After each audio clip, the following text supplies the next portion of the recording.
Poderia surgir ali uma oposição, não poderia? Entre o pequeno e o grande, não. Uma luta de classe, mas não. Porque o que movia esses dois homens era uma finalidade espiritual. Nós tínhamos um homem que queria viver, que vivia a perfeição cristã na sua máxima, como talvez nenhum outro ser humano, além da Virgem Maria, claro, viveu.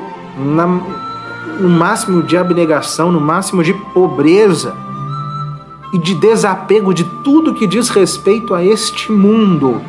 E de outro, nós temos o pontífice que mais soube realizar no seu pontificado aquilo que é a própria exigência de Cristo de reinar sobre todas as nações. E ali há a comunhão, a unidade de coração de que Cristo tanto fala no Evangelho. Poderia surgir ali uma oposição, não poderia? Entre o pequeno e o grande, não. Uma luta de classe, mas não. Porque o que movia esses dois homens era uma finalidade espiritual, que é Jesus Cristo e a Igreja. Os dois não tinham outro objetivo senão a maior glória de Cristo e da sua Igreja.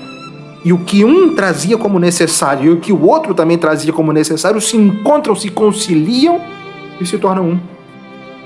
Bom, apesar de terem eles aprovação do bispo Guido, eles não tinham aprovação papal ainda. E certo dia, São Francisco, percebendo a necessidade disso, reuniu seus filhos e disse: eu vejo, meus irmãos, que o Senhor, por sua bondade, quer estender a nossa associação. Ou seja, ele percebia que Deus queria ampliar aquela pequena congregação que ele havia fundado. Iremos, portanto, a nossa mãe, a Santa Igreja Romana.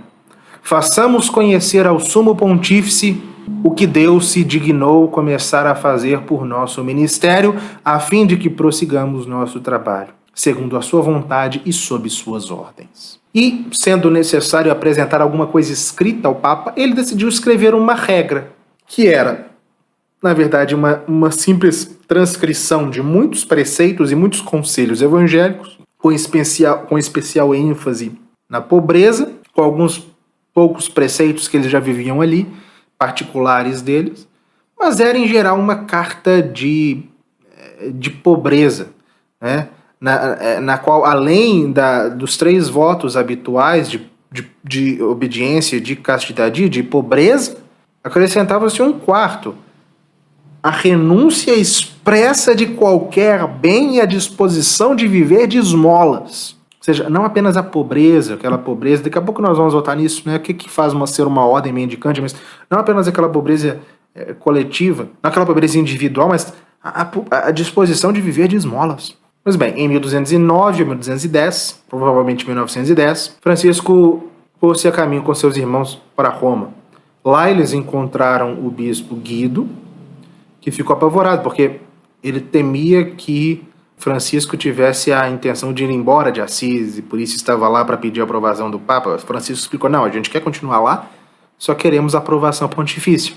Pois bem, o bispo fez então o apresentou a um cardeal João de São Paulo, bispo de Sabina, que obteve para Francisco uma audiência com Inocêncio III. Naquele dia, o poderoso Papa, estava caminhando pelo palácio no terraço do palácio de Latrão, quando se apresentou diante dele aquele homem insignificante. Ele deve ter pensado: mais um, meu Deus. Porque era um punhado de pobres de Cristo que pulavam na igreja naquele tempo, e a maior parte dos quais de ideias bastante alucinadas. Eis que mais um se apresenta diante dele pedindo a fundação de uma associação religiosa pobre, fundada sobre a pobreza. Inocêncio III, pensando que era simplesmente mais um lunático, recusou, mandou embora. Mas eis que naquela noite, Inocêncio teve um sonho. Ele viu crescer sob seus pés uma palma, pequena palma, que logo se tornou uma estrondosa e bela árvore. Ele não entendeu, ainda no sonho, qual era o sentido daquela visão. E uma luz divina lhe informou que aquela palma representava o homem que na véspera lhe mandara embora. Ele acordou, fez que buscassem Francisco, o trouxeram, e o pontífice o recebeu no meio dos seus cardeais, escutou seus projetos, declarou mesmo que ficava muito feliz em ver que ali, em poder ele, né, enquanto Papa, poder dar à igreja verdadeiros pobres que submissos à igreja e não como os cátaros que eram orgulhosos, que na verdade simplesmente fingiam pobreza. Só que alguns cardeais na verdade, ouvindo as palavras de São Francisco, julgaram, disseram que aquela pobreza que ele queria viver era algo além das forças humanas. E fizeram objeções à regra que São Francisco trazia. Que disseram, bom, isso não dá para viver isso que ele está falando. Mas foi o cardeal de Santa Sabina, que havia obtido a audiência, que ouvindo aquele protesto se levantou e disse, o cardeal disse, se recusarmos o pedido deste pobre, sob pretexto de que sua regra é nova e muito difícil, estaremos rejeitando o próprio evangelho, uma vez que a regra que ele quer fazer aprovar é conforme aquilo que o evangelho ensina. Ademais, dizer que a perfeição evangélica contém alguma coisa de irrazoável, de impossível, é blasfemar contra Jesus Cristo, o autor do evangelho. Sim, se a regra dele se embasava sobre o evangelho, e se a regra era impossível de ser vivida, logo o evangelho é impossível de ser vivida, é uma blasfêmia, disse o cardeal. Essas palavras, né, Inocêncio III julgou que eram verdadeiras aquelas palavras, mas disse o seguinte a São Francisco, meu filho, pedi a Jesus Cristo que nos faça conhecer a sua vontade, a fim de podermos favorecer vossos piedosos desejos. E São Francisco se retirou. Mas eis que naquela noite Inocêncio III teve um segundo sonho. São João de Latrão, a Catedral de Roma, desmoronava. Quando surgiu um homenzinho de aspecto fraco, doentio, que sustentou o edifício e impediu que ele caísse. Quando acordou, Inocêncio III reconheceu. Quem era aquele pobrezinho? Quem era aquele poverelo? Era Francisco de Assis. No dia seguinte, deu-se a cena célebre. São Francisco voltou e disse as seguintes palavras ao Papa. Santo Padre, havia uma moça muito bela, mas pobre, que vivia em um deserto. Um rei a viu e ficou tão encantado com a sua beleza que a tomou por esposa. Ele permaneceu alguns anos com ela e teve filhos que tinham todos os traços do pai e a beleza de sua mãe. Depois, o rei voltou à sua corte. A mãe criou seus filhos com grande cuidado e depois disse-lhes, meus filhos, nascestes de um grande rei. Ireis o encontrar e ele vos dará tudo o que vos convém. E os filhos vieram depois ao rei.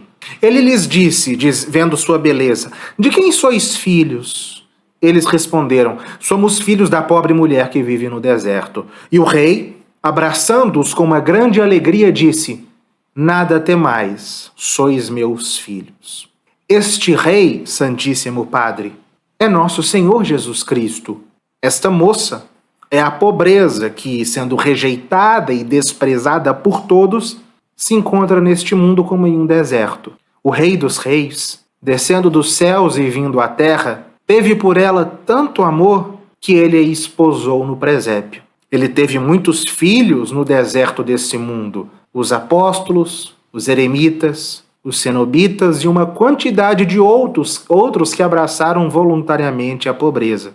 Esta boa mãe, a pobreza, os enviou ao Rei do céu, seu pai, com a marca da sua real pobreza, tanto quanto de sua humildade e de sua obediência.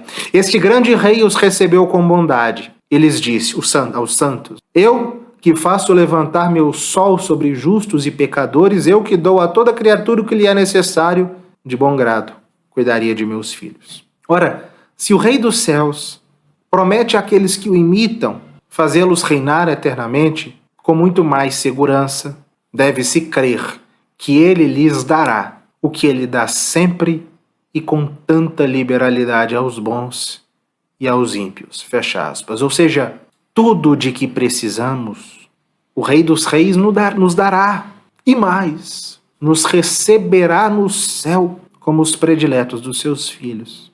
Ouvindo isso, ouvindo tal elogio da pobreza e de abandono a Deus, saindo da boca do pobrezinho de Assis, o Papa Inocêncio III, não se esqueçam, se tratava do Papa que mais teve poder na história.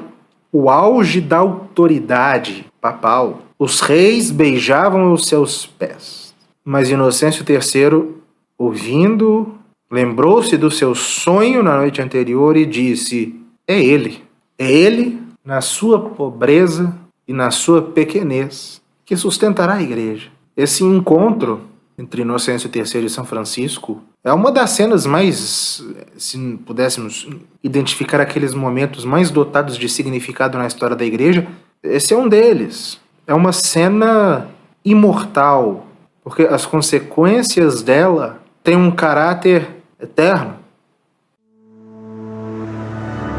Este vídeo que você acabou de assistir do professor Lucas Lancaster é apenas um trecho de uma das 170 aulas já disponíveis na Escola de História da Igreja. Convidamos você a sair da superficialidade e estudar a sério conosco na escola. Clique no link aqui do lado para acessar o nosso site e fazer a sua matrícula.